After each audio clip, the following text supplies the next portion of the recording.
ఇలా 2 చెంబుల నీళ్ళల్లో ఈ గులాబీ రేకులను వేశాను. ఇది వేడి బాగా మసలాలి.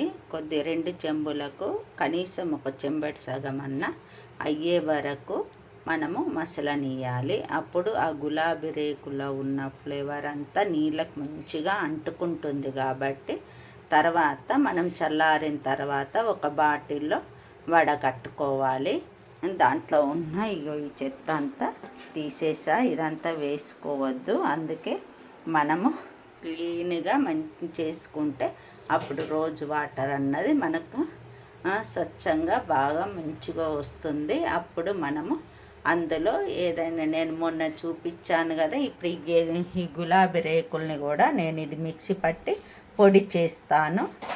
ఈ పొడి చేసుకొని అప్పుడు ఈరోజు వాటర్లో కలుపుకొని ఇంత కొద్దిగా పసుపు లేదా గంధము కలుపుకొని కూడా ముఖానికి పెట్టుకోవచ్చు.